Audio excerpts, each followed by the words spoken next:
국민의힘 단일화를 놓고 갈등이 커지고 있는 상황인데요. 김문수 대선 후보가 후보자 지위를 인정해달라면서 가처분 소송을 제기했죠. 이르면 오후 중으로 법원의 판결이 나올 수 있다는 전망이 나오고 있는데요. 임주혜 변호사와 함께 알아보도록 하겠습니다. 어서 오세요.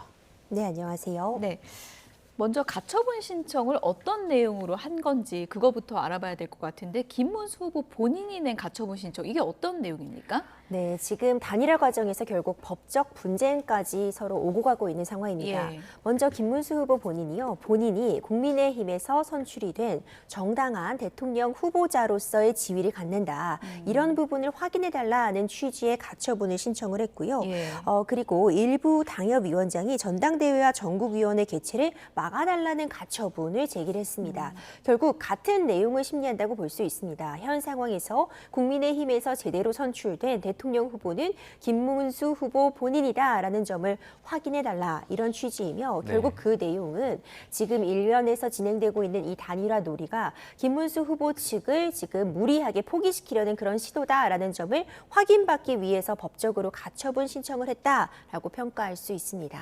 그러면 이 두 가지 가처분 신청이 취지가 비슷해서 일단 한꺼번에 심리가 된다고 하는데 결과가 한 번에 같이 나온다고 볼 수 있겠죠? 그렇죠. 결국은 같은 내용을 대상으로 해서 심리를 진행할 수밖에 없기 때문에 어떤 사실관계가 동일하다는 측면에서 함께 심리를 진행하겠다고 밝혔습니다. 어제 심리가 진행이 되었고 오늘 오전 11시까지 추가적으로 의견을 제출할 부분이 있으면 제출을 하라고 법원에서 밝히고 있거든요. 예. 그렇다면은 빠르게 결론이 난다면 오늘 내에 결론이 날 수 있습니다.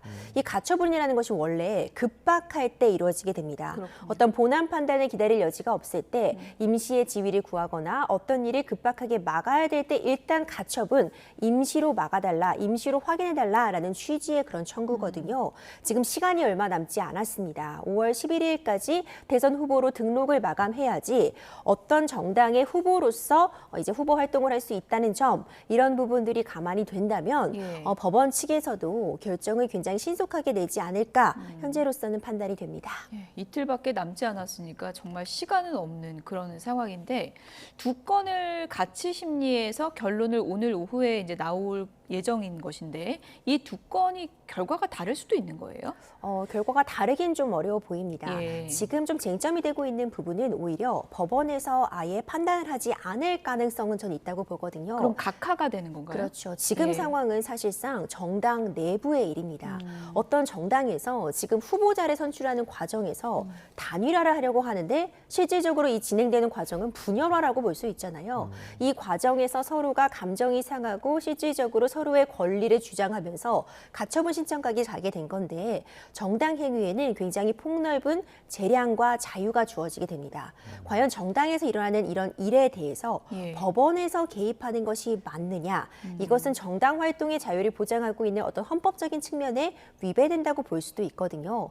어디까지 개입할 수 있을지 아마 법원에서는 이 부분에 대해서도 좀 고민을 하고 있지 않을까 싶고요. 예. 하지만 워낙 지금 사안이 급박하기 때문에 빠른 결론이 나오겠지만 아예 판단을 할 수 없다는 의견을 밝히는 것 역시도 결론으로 나올 수 있다는 점 내지는 김문수 후보 측의 주장처럼 현재까지는 국민의힘에서 지금 정당하게 권리를 갖고 있는 대통령 후보가 김문수 후보라는 점을 확인받거나 내지는 확인받지 못할 가능성 이 정도로 좀 점쳐볼 수 있을 것 같습니다. 그러면 이번 가처분이 만약에 인용이 된다면 김문수 후보 측이 지금 벌어지고 있는 줄다리기에서 조금 주도권을 가지게 된다라고 저희가 이해할 수 있습니까? 그렇죠. 가처분이 인정이 된다라고 본다면은 김문수 후보에게 훨씬 더 유리한 상황이다라고 보여집니다. 하지만 이때도 경우의 수를 좀 나눠볼 필요가 있습니다. 네. 그러니까 가처분이 인용이 된다는 건 현재까지 지금까지 정당하게 국민의힘을 대표하는 대통령 후보자가 김문수 후보다라는 것까지지 국민의힘이 무조건 김문수 후보를 대통령 후보로 등록해야 된다라는 의미까지 갖는 것은 아니거든요. 예. 그렇다면 당연히 추가적으로 계속해서 어떤 분쟁의 여지가 남아있는 것이고요. 또 한 가지 지적할 수 있을 만한 부분은 만약 법원에서 가처분을 받아들이지만 일부 후보로 지명을 하는 과정이라던가 지금 단일화를 추진하는 과정에 절차적인 흠결을 문제 삼아서 김문수 후보 측의 손을 들어준다면 당연히 또 국민의힘 측에서는 그 절차적인 흠결만 보완한 후에 다시 단일화를 진행할 가능성이 있습니다. 그렇다면은 다시 문제는 도돌이표처럼 원점으로 돌아간다. 이렇게도 해석될 수 있습니다. 결과가 나와도 또 논란이 될 수 있는 그런 시나리오가 있는 거고, 일단 김문수 후보 측에서는 결국은 단일화 아니라 후보 교체하려는 거 아니냐, 날 끌어내리려는 거 아니냐, 이렇게 주장을 하고 있고, 또 국민의힘 또 일부 의원들은 상당한 사유가 있을 때는 당원에 후보 바꿀 수 있다고 나와 있다라고 이제 주장을 하잖아요. 이 상당한 사유라는 거는 어느 범위를 봐야 됩니까? 그렇죠. 지금 국민의힘 당원이 문제가 되고 있습니다. 양측 모두 이 당원을 가지고 팽팽하게 맞서고 있는 것인데 예. 일단 김문수 후보 측에서는 이 대선 후보가 당무에 관해서는 전반적으로 포괄적인 권리, 당무 우선권을 갖는다. 이렇게 지금 주장을 하고 있고요. 국민의힘 측에서는요.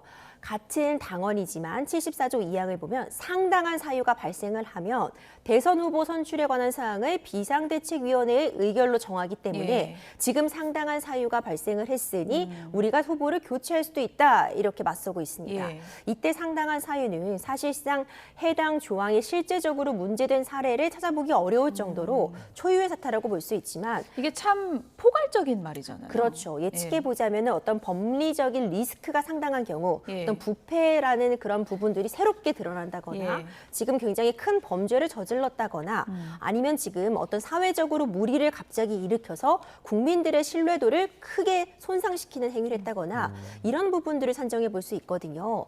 지금 국민의힘 측에서는 지금 단일화에 대한 요구가 굉장히 높고 이 열망이 상당한데 이것을 무시하고 있는 것은 상당한 사유라고 볼 수 있다라고 지금 포섭을 하고 있는 상황인데 말씀 주신 것처럼 이 상당한 사유라는 것이 굉장히 폭넓게 해석될 수 있기 때문에 예. 양측 모두 이 상황은 상당한 사유가 아니다. 이쪽은 상당한 사유다. 예. 이것도 또 법원의 판단까지 기다려볼 필요가 있어 보입니다. 그거 기다리면 대선이 끝나지 않을까. 그렇죠. 그 부분이 그런 지금 생각이 굉장히 드네요. 예. 문제점으로 지적됩니다. 김문수 후보 측이 그 당대표의 도장 없이는 일단 후보 등록이 불가능한 상황이잖아요. 그러면 어쨌든 그 양측 간의 어떤 합의 같은 건 좀 이루어져야 할 것 같은데 예, 어떻게 보십니까? 그렇습니다. 이제 11일까지 국민의힘 후보로서 어쨌든 선거에 나가서 번호를 받고 국민의힘의 지원을 받아가며 선거를 치르려면 네. 김문수 후보 입장에서도요 결국 당대표의 일명 그 도장이 필요합니다. 그러니까 이 정당의 이름을 달고 이 선거에 나가기 위해서는 결국 당 차원의 승인 그리고 당대표의 직인이 찍힌 추천서가 필요하다고 공직선거법에 명시가 되어 있어서 법적으로 그 도장이 되게 중요한 거죠. 그렇죠. 예. 이게 필요한 상황입니다. 예. 그렇다면 김문수 후보 입장에서도 설마 당에서 후보를 내지 않는 그런 초유의 사태를 만들겠느냐 이렇게 애둘러 예. 도장을 찍어줄 수밖에 없을 것이다 이렇게 이야기는 하고 있지만 법적으로 보자면요 해당 절차가 반드시 필요하다고 보여지기 때문에 양측이 어떤 방안으로든 굉장히 짧은 시간 안에 이 타협점을 찾지 못한다면 국민의힘 입장에서는 이번 대선에 후보자를 배출하지 못하는 그런 초유의 사태까지도 지금 정말 코앞에 직면해 있다 네. 평가할 수 있습니다.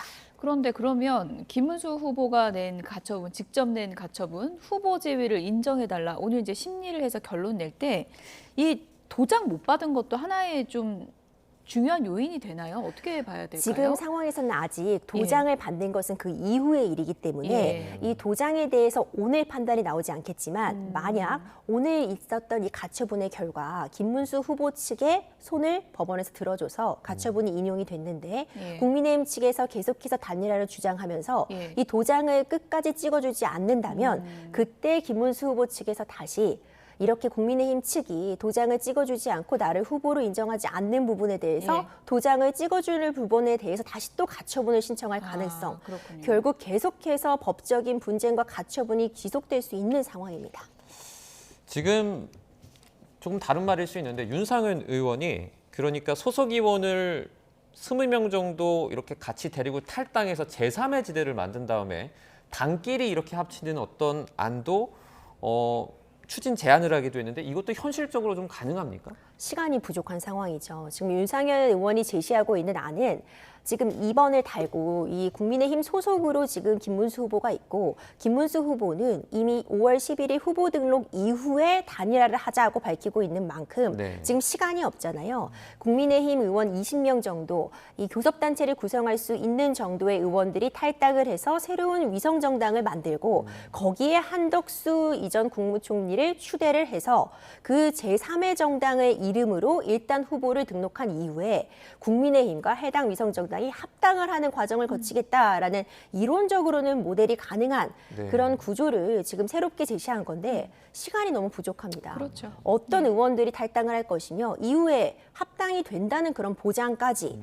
선거 비용이나 선거 지원 같은 부분은 어떻게 할 것인가 이런 후보 등록을 위해서 이렇게 일부 의원들이 떨어져 나왔다 다시 붙는 것은 과연 국민들이 납득할 수 있겠는가 시간적인 물리적인 그런 제한적인 측면을 고려한다면 좀 실현되기 어렵지 예. 않나 점쳐집니다. 당내에서도 뭐 큰 호응은 못 받고 있는 것 같고 결국은 오늘 그 가처분에 대한 법원의 판단이 단일화에 큰 분수령이 될 것 같습니다. 이 얘기도 좀 해보죠. 이재명 후보 파기환송심 관련해서요.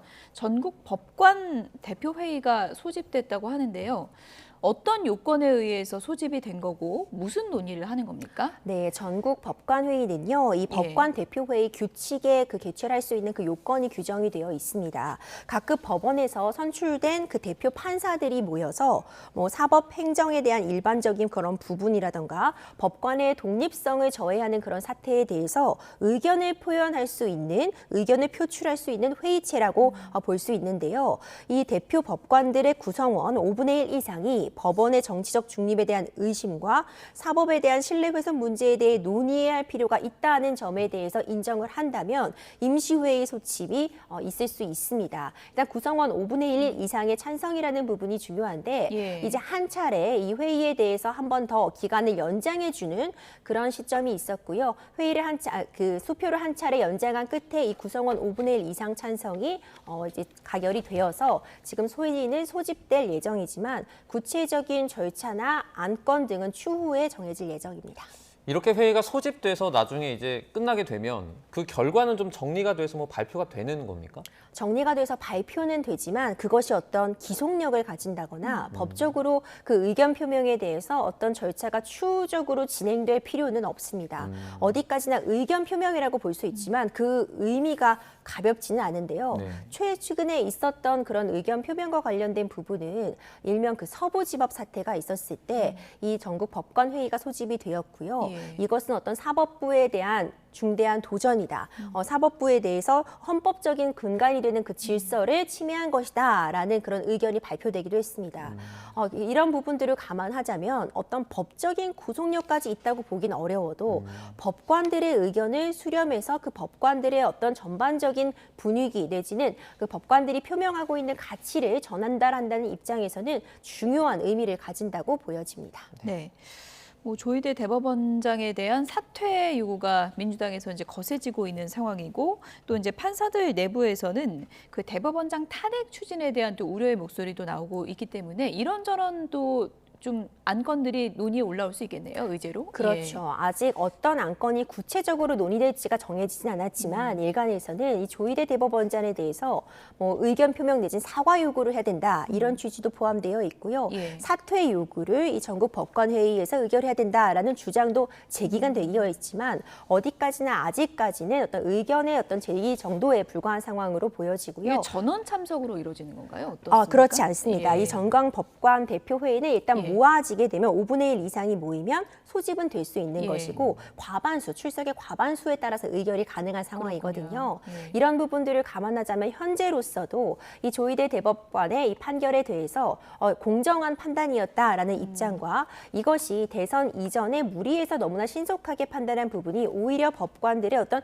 정치적인 개입에 대한 논란을 촉발시켰으므로 책임을 져야 된다는 의견도 팽팽하게 맞서고 있어서 결국 최종적인 결론은 조금 더 회의 내용 지켜볼 필요가 있어 보입니다. 네, 알겠습니다. 오늘은 여기까지 듣도록 하겠습니다. 임주혜 변호사와 함께했습니다. 고맙습니다. 고맙습니다.